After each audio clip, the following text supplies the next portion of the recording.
One to go, lucky last. He's been sitting there all night at table 11, just waiting. Well, now is the time. Can you please welcome, also for the first time, we see our presenter, this particular presenter for the night, a life member of the SANFL Premiership coach, Hall of Fame selector. He has done it all. He is Mr. Neil Curley.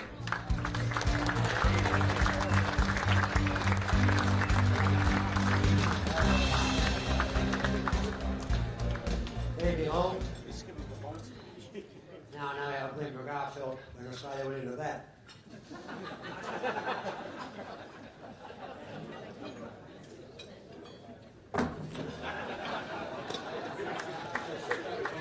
Well, unfortunately, the man that I'm about to present his name has already been put out, and we all know about his great career. Gee whiz, if I was to go through all this, we'd be here for quite some time. I want to speak a little bit about his early days as a young kid up on the River Murray, and I didn't know anything about Mark until he was about 16 years of age, and I was told by the Phil Sanders that to go and have a look at this kid play footy. He was playing for Wakery A grade at 16. And so I rang his dad, Murray, and I said, I'm coming up to see your lad play. Can you keep a spot for me on the boundary from a car? And this is how it was in the country, as you know, Don, nowadays. And I made certain I filled the esky up with beer. Well, I heard the little Italian like to drink. So up I go, and there's Murray, and my spot, and I drive in, and I said, gee, I'm looking forward to seeing the boy play today. 16, I said, he's pretty young, because Rick Modra's brother, who's built like a brick shithouse, was playing for the opposition. And I was hoping to see Mark play centre-half back, to see how he'd fare against these bigger players with more experience and more weight. And Mark's brother came down from the change rooms. He was out injured. And I said, gee, I'm looking forward to seeing the boy today at centre-half back. He said, he's not playing centre-half back. I said, where's he playing? He said, he's playing forward pocket. I said, forward pocket? I don't want to bloody see him play forward pocket. I want to see him play centre-half back. He kicked 10 goals. So it wasn't. So now, I said, want to have a drink, Murray? Yeah, I'll have a drink. So we went back to the club, and we went back to Murray and Carol's home, and we chatted, and we convinced Mark, or we convinced the three of them that his future lay in, at a higher level. And he came down and played under me at West Adelaide the following year. And his first game was against North Adelaide Laura in the pre-season competition, and I played him on the wing, and he kicked 3 goals from the wing. Now, you see something special in a player, and my mind went, watching him play, my mind went to the one that Barry inducted was Gary McIntosh. The style was so similar. Stayed on a straight line, didn't come off the ball one bit, knew how to get it, and knew what to do with it when he got it, which is pretty important in a footballer's makeup. And I knew damn well, as coach in West Adelaide, that I wasn't going to have this lad very long. And not that I wanted to. I really knew that this boy had something special. And of course, what I'm about to read about him is proof of that. He had 26 games with West Adelaide, and I played him only defend, and he only kicked the 7th goal. 312 games and 292 goals for Adelaide during 93 and 2007, and 26 pre-season games. Captain of the Adelaide Football Club for 7 years, and in my opinion, one of the best leaders of men of football that I've ever seen. He was born to lead. You could see that in his early days. He just knew how to inspire and help players around him play better. Remember, unfortunately, only in 98, he was out injured in the 97 one. Member of pre-season premiership team for Adelaide in 2003. 5 games for South Australia at state of origin level. 4 games for Australia and the international games against Ireland, 98 and 2000. 3 times best and fairest for Adelaide Football Club, the Malcolm Blight Medal, 98, 03, 04. All Australian, 94, 97, 98, 2000, 2002, 2003, 2004, and captain 2005. That is some sort of record.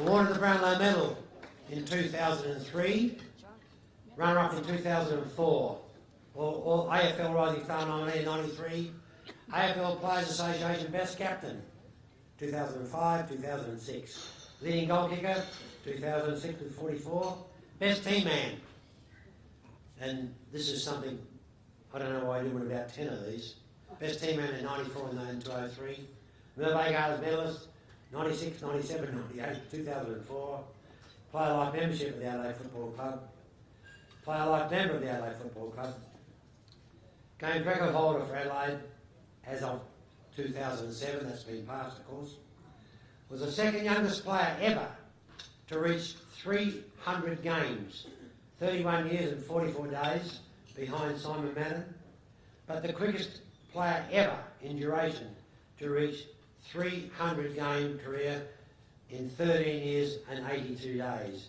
inducted into the Australian Football Hall of Fame in 2011.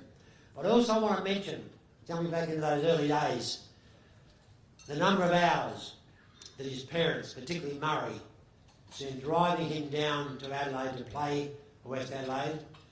For Murray be doing his schooling and his things in the back seat, his homework, and Murray be driving down, wait a couple of hours for training, and then driving back. If ever 2 people have deserved credit for developing this young lad and giving them, sacrificing their time, you know, to make certain that they did everything possible for him to reach the goals that he reached.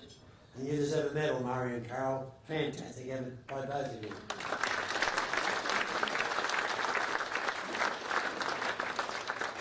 But not only did they breed a champion player, they also taught and developed a champion person. Mark Ricciuto, welcome into the South Australian National Football Hall of Fame.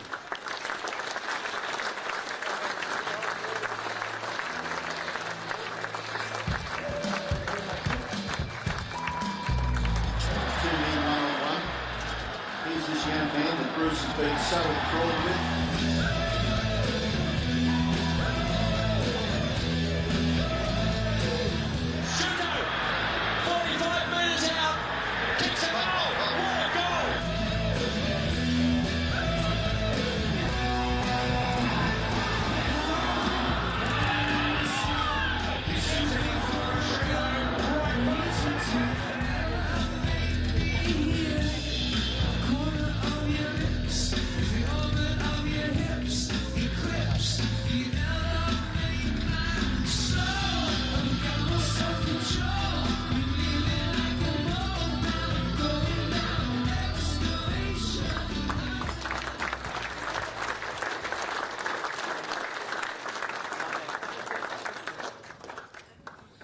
I reckon I'm going to have to come to the Walker's Slack Hills and pull your yabbinets this summer by the looks here. I hope you've learned how to count because I don't count them either, so should be a good summer I think. But ladies and gentlemen, thank you very much for and the SAFL for inducting me into the Hall of Fame. It is a great honour. It's a very humble moment, as a lot of the other inductees have mentioned tonight. Kelsey couldn't have wrapped it up any better about my mum and dad. They have given me absolutely everything. So I think in '92 when I come down to play under you, Kels, I did 52 trips to Adelaide in 1 year in the old VL Commodore. So we did know every bump in the highway. There's no doubt about that. 52 400-kilometre round trips. So they did give me every possible chance to succeed when they'd had pretty tough upbringing. So massive thank you to Mum and Dad.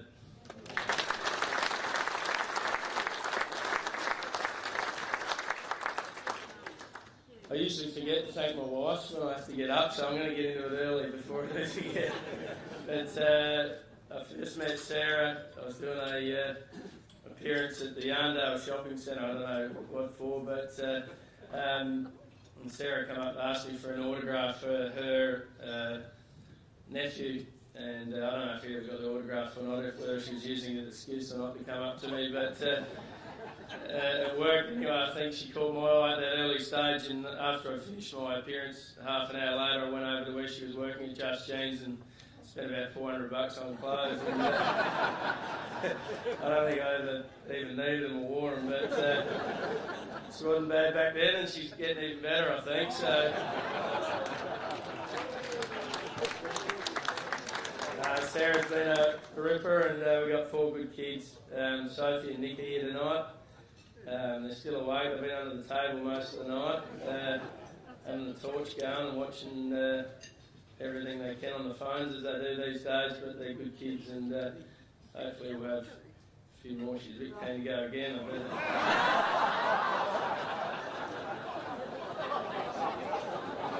So we'll see how we go there. I want to thank the footy clubs that I've been involved in. Been very lucky to play at some unbelievable footy clubs. Wakery Footy Club is one of the best footy clubs you could ever play for. There's no doubt about that. So, learnt about winning from a very early age. Dad used to coach the under-10s, and then we kept winning flags most years after that, all through the grades. It was an unbelievable footy club. Went back and played a year after I finished at the Crows, and that was really good as well. West Adelaide under Curls was a pretty good privilege to be able to play on the knuckles when you're 16 and learn how to play footy in Adelaide. Good times. Doug Thomas was a very important man at the club at that stage. Doug sent me a cheque for $3,000 when I was 12, I think, to try and sign me up for West Adelaide. And the funniest thing was the bloody sent it back. No one would believe that, would they? But so West Adelaide was good fun.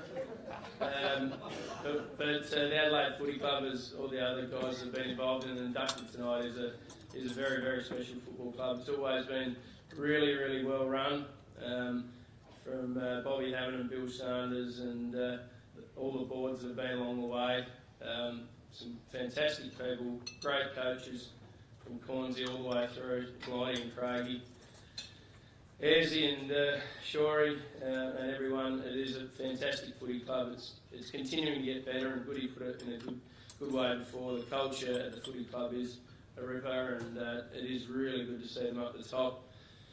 We do love to give Port a bit of shit, but we hope that they can rebound as quickly as what the Crows have in the last 12 months as well, to have another good footy club in Adelaide when we go to Adelaide Oval and see another special era of football. I think it's going to be fantastic at Adelaide Oval. Can't wait for it to start, and all the best with everything with Port and how they go the next couple of years. I've had a bit of bad luck over 10 years, had a few best mates pass away from various incidents, but last year had one pass away off the back of a motorbike, and we had his funeral last year, about a year ago, and he played country, in the Colts premierships. We won 3 in a row, and the bloke who coached it was a bloke called Vaughan Ratley. He was a school teacher and a ripper of a footy coach, and he couldn't make it. He was teaching up in Darwin, but he sent me an email, wanted me to read it out at the funeral. And I thought it was perfectly scripted. He said, when you're playing or coaching or you're official of a club, he said, all you're focused on and all that you are judged by is whether you win premierships and or not, and how many you win. And he said, it's not until well after you finish playing that you realise that the most important thing you learn out of playing football, or not learn, the most important thing that you get out of playing football is the friends and the relationships that you make along the way. And I couldn't agree with it more. When I first read it, I thought, shit, you're right. How come I've never heard that expressed before? But it's so true. Whether it's Jars that's here, we never played in the flag, but he taught me a lot. Whether it's Peter Hurley or Rick Manuel or John Reid or Michael Taylor or Kells or Dougie Thomas or the people at Wakery or Terry Goodwin or you could go on and on and on and on, or Brian Sando passed away last week. It was an unbelievable doctor. You'd go in there with all sorts of issues and you'd leave laughing. He just had a special gift of being able to turn something bad into something good.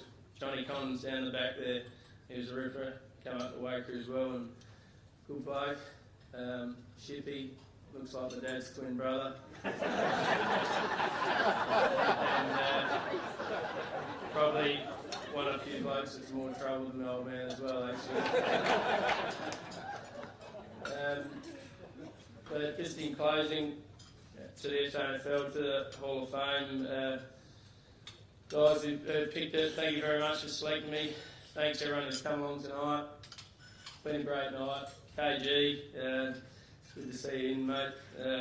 Dominic Sweeney, who I've had a little bit to do with over since we've had the Paul Lincoln Hotel. Geez, blokes like that make our contribution pale into significance, don't it, really, when you've been involved for 60 years. But well done, Don. So thank you very much. It's been a great night, and let's hope the Crows win the flag.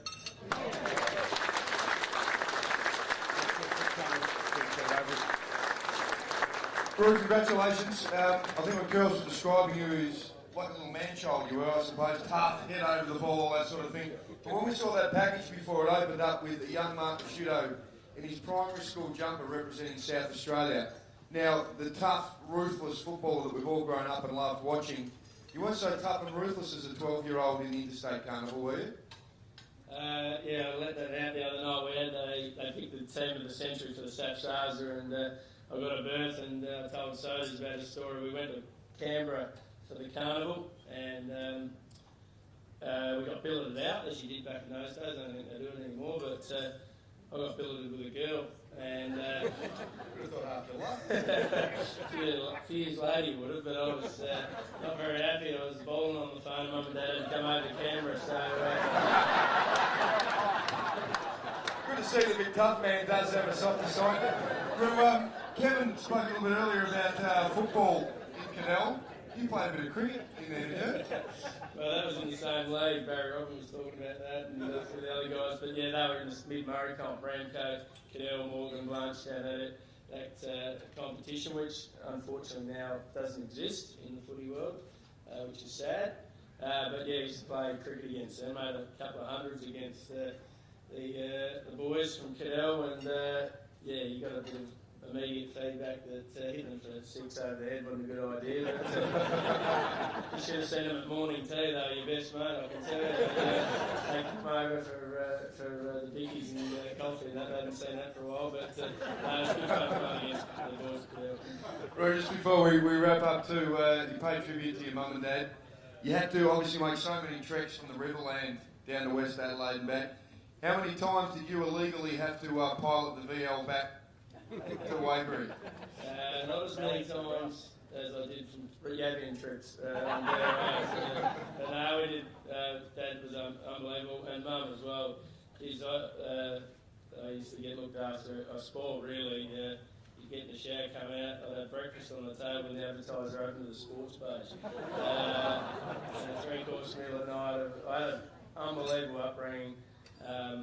Talk about work ethic and sacrifice and all of that, everything you need to play AFL footy. Well, I got shown firsthand from parents and grandparents what it was all about. Rune, I wonder you had a super career when you had a great upbringing start from your parents' side, mate. Congratulations to Mark Ricciuto. Inducted into the West End South Australian Football Hall of Fame.